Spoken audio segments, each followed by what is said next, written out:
What I want to do today is talk about black and white and just walk through a few slides initially and talk about what are our goals for the session and then really get in. And I think you're going to enjoy what I have planned for you. So jumping to my slides, really it's about trying to create better black and white photographs, because the trick is we can all do black and white, but how do we make them better? And then the other thing I think to think through is to ask this question. Let me see if my slides are hiccuping here. There we go. Ask the question, why black and white? And I was at a conference recently and I asked the audience that question, and one guy gave me this great answer, so I'm going to repeat what he said. He said, for me, there's a pureness about black and white. The lack of color encourages me to look beyond the subject matter and experience it in a new way. Can anyone relate to that? And then he keeps going. He says, so that even a commonplace object or commonplace subject can take on added depth. There's so many layers of texture, shape, pattern, and light and contrast that exist in a color photograph, but are sometimes difficult to discern when there's color. And so what I love about black and white is you get beneath the surface of things. So I have a camera up here just to remind us that what we're doing, this is about photography and how do we communicate and convey, how do we kind of get beneath the surface and create stronger black and white photographs. All right, next slide is just a couple of pictures. What I find interesting about black and white is there's a stillness and a quiet to those kind of images, like with these portraits of a few different friends. Sometimes I think black and white can be more poetic. Poem is just a reduction, right? It's a simplification, but it's not just reductionist, it deepens. And so I think it can have things like that. And I think that black and white can work in so many different types of photographs. And so the goals for this session are 4. I want you to walk out of this one knowing how to use Lightroom and some of the Adobe Camera Raw basic controls, learn how to work with selective adjustments to bring attention to certain areas or to darken other areas. Look at the grayscale controls, batch processing, speed up what we do, and then work with Photoshop as well. So those are the goals. These are some of the things that we'll be doing, and it just is more kind of letting you know we're going to work a lot in Lightroom and some in Photoshop. And so that's kind of the gist of this one. Before we begin, a couple things. One, inspiration is so important. I threw some names up here of a just mix of black and white photographers. Ansel Adams, of course, Anton Corbijn, Richard Avedon, Irving Penn, Elliot Erwitt, Sebastião Salgado, Paolo Reversi, Rodney Smith, a mentor and friend, Michael Kenna, amazing landscape photographer. And the reason why I want to do that is what happens with black and white a lot for us is that we tend to convert to black and white. You know, why black and white? We tend to convert because the colors didn't work very well. Have you ever had that happen? My color doesn't work, or you're so frustrated and you just get rid of it, which isn't always bad, but wouldn't it be great if we could have more intent and say, well, no, I'm trying to do something like this, and I want to, this is a photographer I really like. I like, if you don't know Anton Corbijn, his blacks are so deep and rich, so much contrast. And that's refreshing or maybe freeing. Because sometimes in digital imaging we say, don't do too much contrast, make sure you have detail in your blacks and your whites, but sometimes there's a place for that, sometimes not. So anyway, come up with your own list. What black and white photography do you like? So you have something you're going towards. So that's really important. And then also answer that question, why create it? And then I also have just a couple things. My stuff, chrisorwig.com, you can find all kinds of things about me, and I have other tutorials, lynda.com/chrisorwig. All right, let's begin. And I want to begin with a photograph of my daughter, Annie, here. And I'm going to just minimize a few things here to set up Lightroom a little bit better. And almost there. This is a picture. Isn't she cute, by the way? I wanted to illustrate this idea or create a photograph that illustrates the idea that education doesn't only happen in school. So there's a field behind her house. I brought this old vintage desk out there, and she dressed up for it. It was really fun. So with this image, going black and white to it, and just illustrating a couple things about getting into our tools. Also know that as I do this stuff, what I tend to do is progressively get a little bit deeper. So I'm not going to start with like advanced everything right now, but that's going to come. I want to get there. So anyway, with this one, what we tend to do when we go black and white is we just remove color, so we desaturate. The thing I think most people forget about is that color temperature affects how that's going to look. And we can see this more when I go to an image like this, and I'm just going to desaturate and change my temperature. Notice how like the reds and the blues, and all that's changing. So you have to realize that's connected, right? Color temp, why is that? So let's bring back the saturation. Watch when it goes to blue, look at the red. It's kind of pale and a little bit lighter, but if I bring it up here, see how there's more density to that area? So really getting good at black and white is about thinking about these density and also the densities and the relationships. And then there are, of course, other controls. So with this image, rather than using that slider, I'm just going to reset these, double-clicking them. I'm going to encourage you with everything I have to press the V key. V for victory, for better black and white. So V key goes to black and white via the black and white panel. We'll get to that. You can also do the same thing just by clicking the treatment button up at the top. So again, V for victory. So I go there, and the reason why I'm going to go there is because I'm going to need a little bit of help with this image. First, let's crop it though. R key for crop. And composition is so important, and that's why I want you to look at people's work that you like. It isn't just removing color, but it's crafting images. So I crop it. I'm trying to get in a little closer, a little more focused on her sitting at this desk. And the next, we obviously will do things like we'll say, well, what about contrast? I can add more contrast.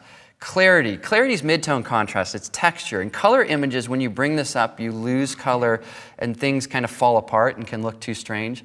Black and white's much more friendly, or what is it? It likes a lot of clarity. So even with this image, I'm going to go to 100. It's not horrible. If I were to go to 100 on a color image, you would be like, oh my gosh, like what'd you do? It's trying to be HDR, but it is, or I don't know, it's confusing. So anyway, with that, a little bit of clarity and maybe a touch more than you're comfortable with, and just some adjustments as far as where we're going. And then the next thing that often helps in black and white, as in other places in Lightroom, is to work with virtual copies. And I've mentioned this yesterday, so you guys remember that. But this idea that we can have these virtual copies to have different iterations. So I want to do that with this image. The reason why I wanted to show that slide is just to illustrate that it doesn't add file size. In Photoshop, when you create new layers, you're adding file size. In Lightroom, when you create a new, quote, layer via virtual copy, you just have this little text file. It gives you all this flexibility. So does anyone remember the shortcut? I love the shortcut to create a virtual copy. It's Command plus apostrophe. That's on a Mac, Control apostrophe Windows. Want to write that one down. Iteration in photography is so helpful to find the sweet spot for the image. So in this case, going down to that black and white panel that we've already really activated with the V for victory, what we can do here is say, well, I want more light on her face. And I'll talk more about skin tones and stuff. But you can see how what I can do, make it look really bad, or I can also make it look really good and bring some brightness up there. And what happens with black and white, some people just use the black and white panel. Some of my students, I'm like, whoa, you got it. The basic panel and the black and white, those two together are the magic. Even temperature. So I'm going to go on my temperature slide and notice how I'm whitening the face here. Look at that. I couldn't get all of that if I were just working with the grayscale. So knowing all these tools, bringing them together, pretty cool, right? Isn't that interesting? So let me show you, we started here, that was our first iteration. And when I was here, at least when I first did this image, I was pretty proud of myself. Yes, poetic and no color and good contrast. But the image needs to be more here for me to actually like it. So virtual copies at least help me in my own workflow. Another image, I'm going to keep going. Landscape photograph. And I'm just going to hit full screen for a second. Landscape image with a road. So for me, this image is really about this road and the clouds. And this is a raw file. So what I want to do is go black and white. And so I'm thinking, Chris said V for victory. I'm going to try this approach, and just throw that on there. V for victory. Disappointing. And that's what happens a lot. A lot of black and white conversions, the first step, you have to give yourself some breathing room.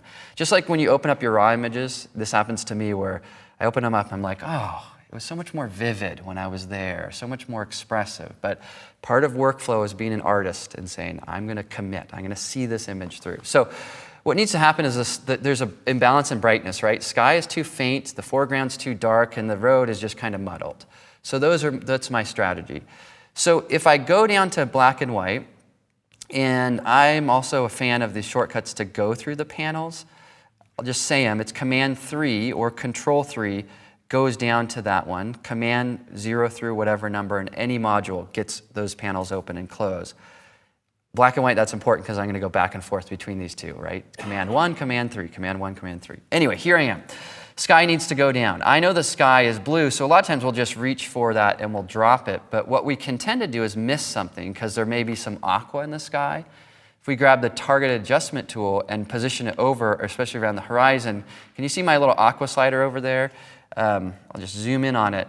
It's dropped that down for me as well. And so, again, this tool just helps us kind of discover colors that we didn't know were there, because often, even sunsets, it's very strange. Sunsets will have green in them if you look at them closely. And so, anyway, this gives us access to that. Great, so I'm going in that direction. I got my nice deep dark clouds, building up some drama.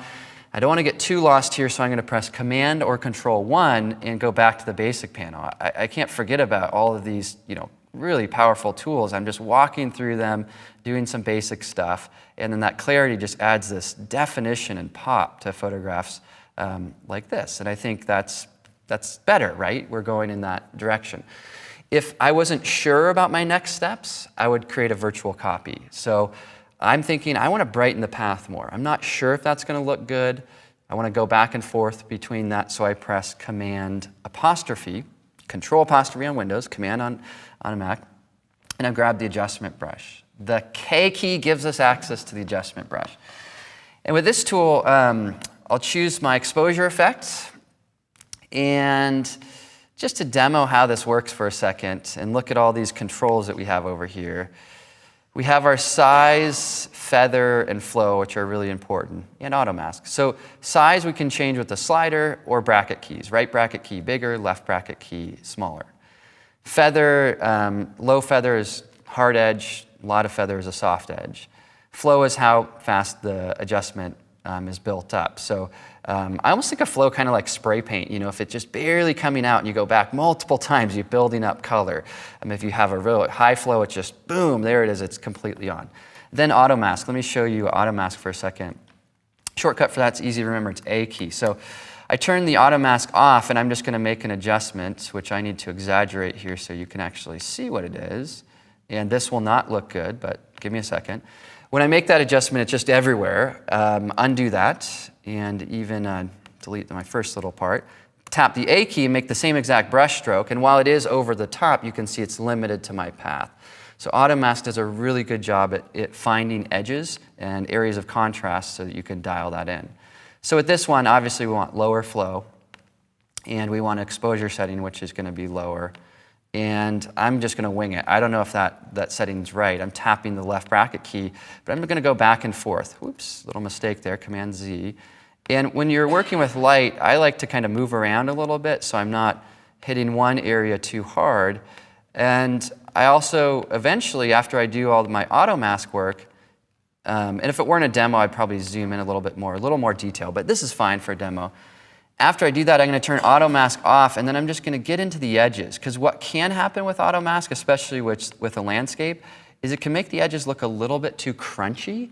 And if a landscape looks crunchy, your mind doesn't trust it. And so part of black and white is you want to believe it. If you ask people photographs, and they've done all these studies, the color in the black and white version of the image, they always believe the black and white more, even though we know it's just, it's this weird psychology for some reason and history of images and what those mean. So anyway, I want to make that believable. So, all right, so I'm kind of going in my little path there.